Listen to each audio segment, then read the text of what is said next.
In the interest of full disclosure, I do have an affiliation with Thrive Life. Alright, greetings out there, YouTube land.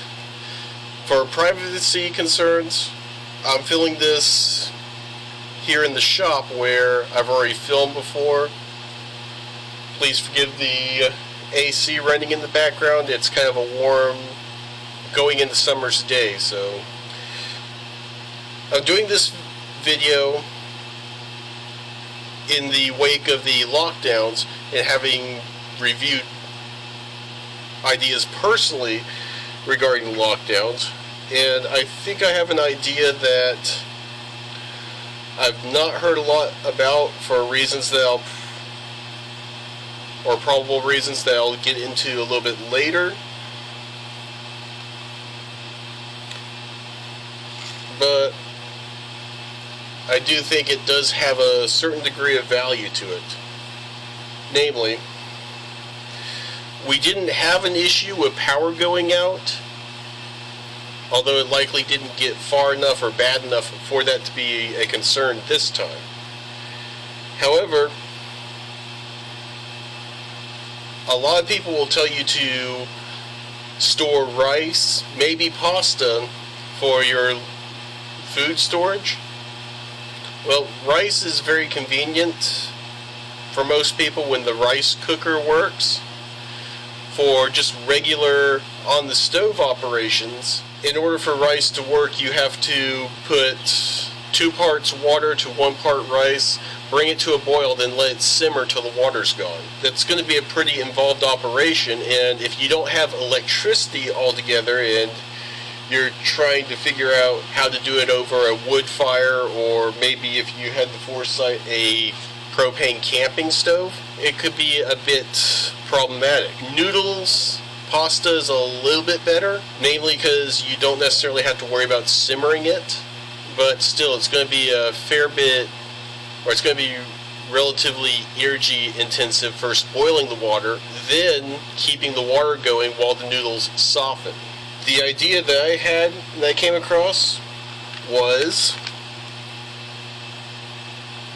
instant mashed potatoes. Now, the reason that I think this doesn't get a lot of play is this particular packaging has a lot of like your powdered dairy products and some oil products that can go rancid if you leave them stored for long term. So you do want to cycle through them quite regularly. However, as long as you can boil water,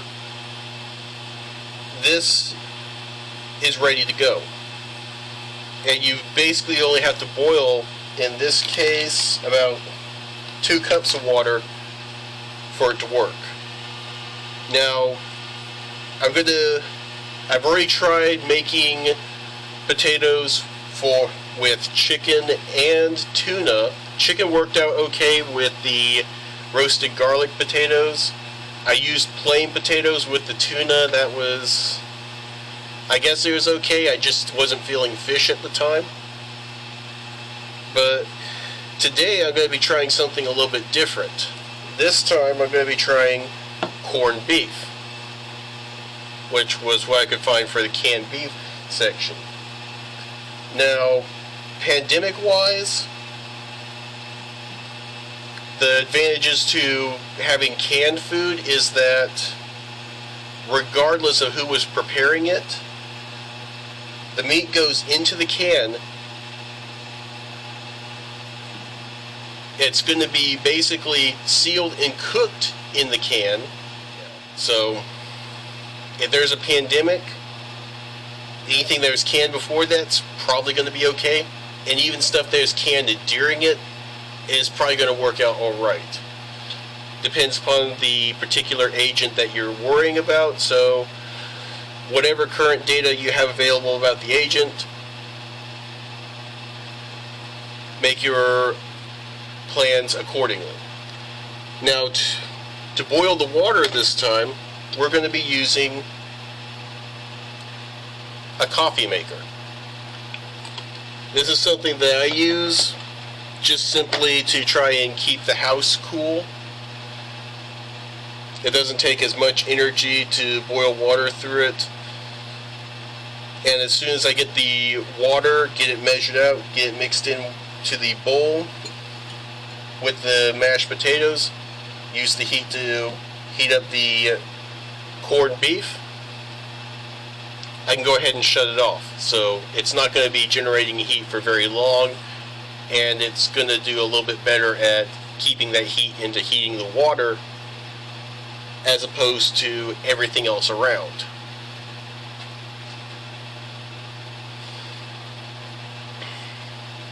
So I'm going to go ahead,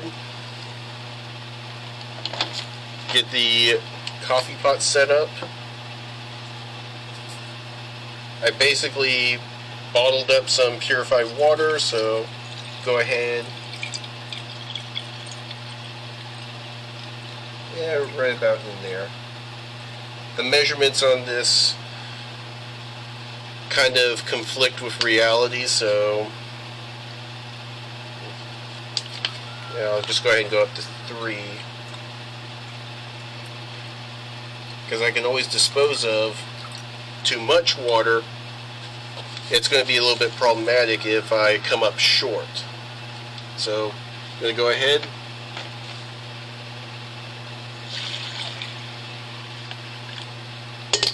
dump it in the coffee maker, hit the go button, and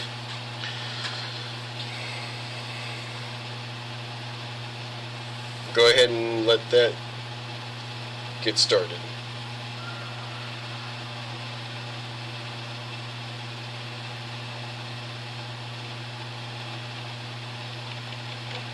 Okay, there we go. So while I'm waiting for that, I'll go ahead, take this,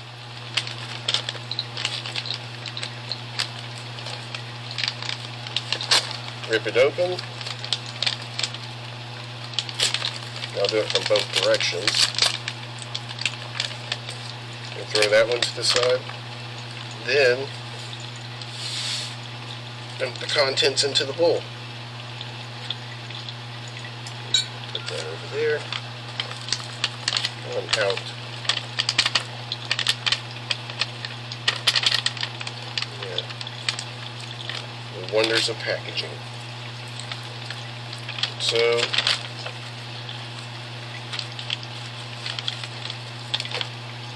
okay, got that.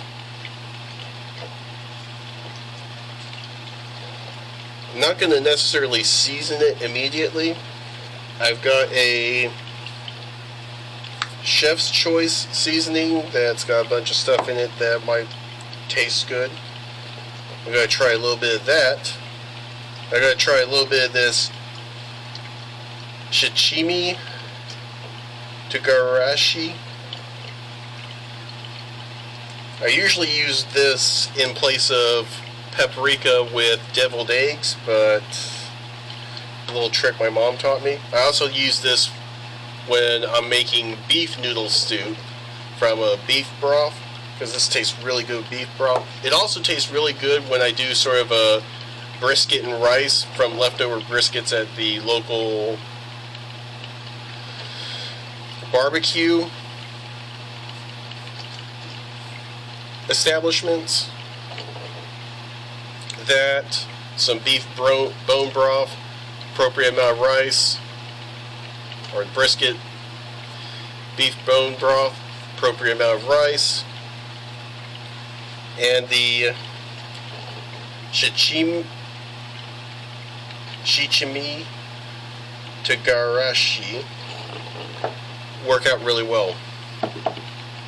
It's actually a pretty good meal in of itself. And it doesn't really even seem to work against the standard barbecue sauces that they use at the establishment. Anyway, our water's about done, so I can stop rambling about that. But it matters, I'm probably going to edit it out anyway.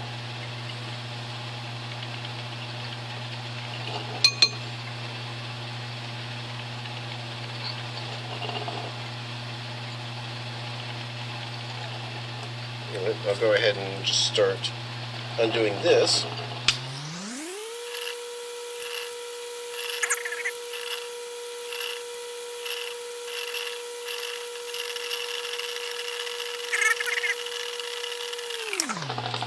go. Get that. Yeah, it's going to be a bit much, but oh well. At least I won't starve.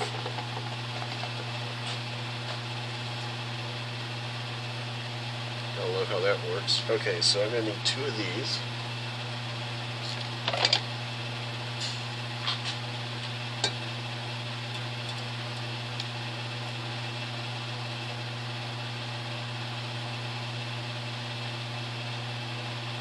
There's 1. Alright, so we got basically 1 cup. Go ahead, pour it in. Start mixing it around. Alright, get that. Now, quickly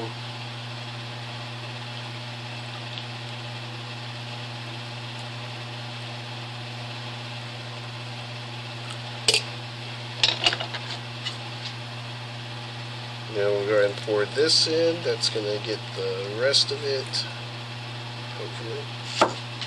Okay, so then I'm going to go ahead and start mixing it in. You're supposed to whisk this in while you pour, but I don't have a 2-cup measuring cup, and I only have 2 hands, so it's what it is.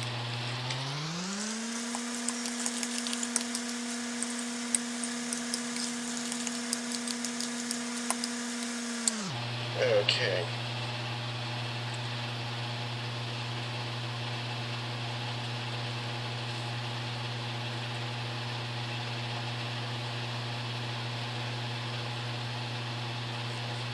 Okay, we'll try that.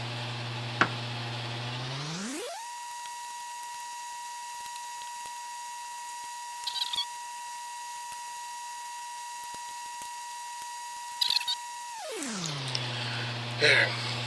Alright, so oh, come on.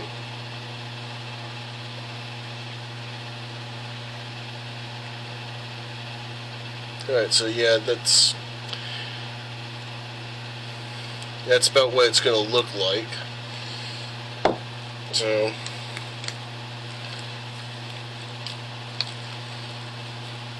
I'm going to go ahead and try this as it is.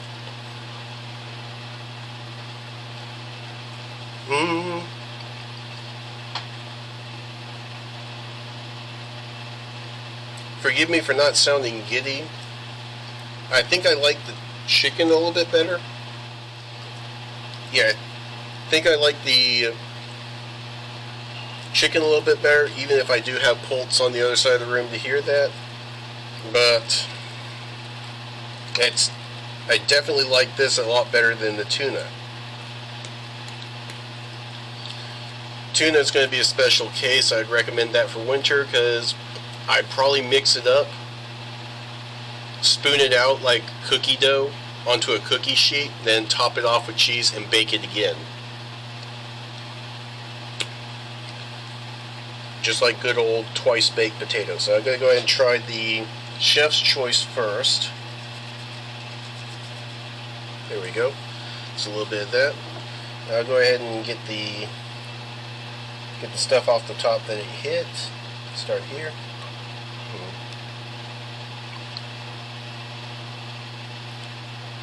That's definitely better.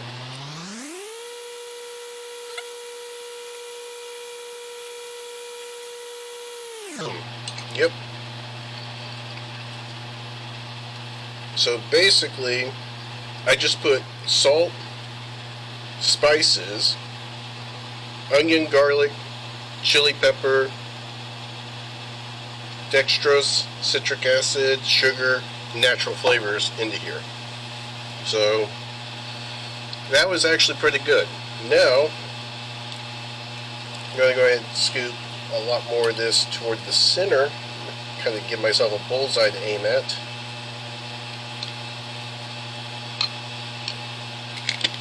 Because now we're going to try this. Let's see which one I actually like a little bit better. Again, this is the Shichimi Togarashi. Ingredients are chilies, sesame seeds, orange peel, salt, garlic, pepper, seaweed, ginger. So that's going to be interesting.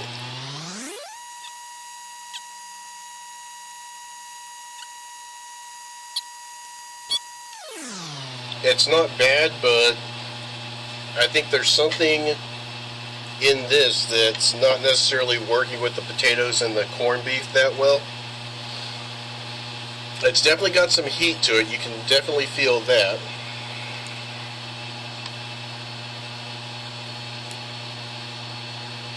However, I think this time around I actually kind of like this one a little bit better. So I'll go ahead and sprinkle this in. Good.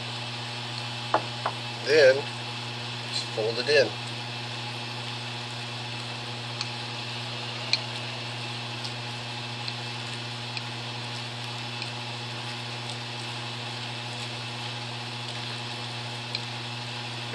Yeah, got a little bit of water left over. So I'll probably put that out. I'll find something to do with it anyway. We can go ahead and turn that off.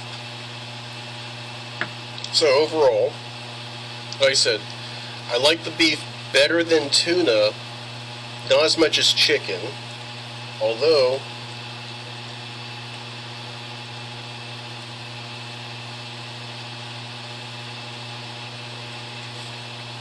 this particular seasoning pack actually kind of goes the distance. I might have to try that seasoning pack with tuna, honestly, because I just basically took it straight from the can into the potatoes, and the potatoes were plain because I didn't think roasted garlic would go that well with tuna. However, definitely play around with this yourself if you find it interesting, and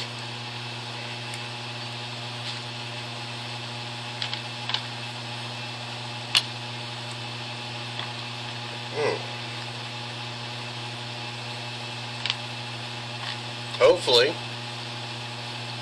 especially those of you who like potatoes a bit more than I do. I'm personally a rice guy. Like I said, if it came down to it, I could definitely make this work.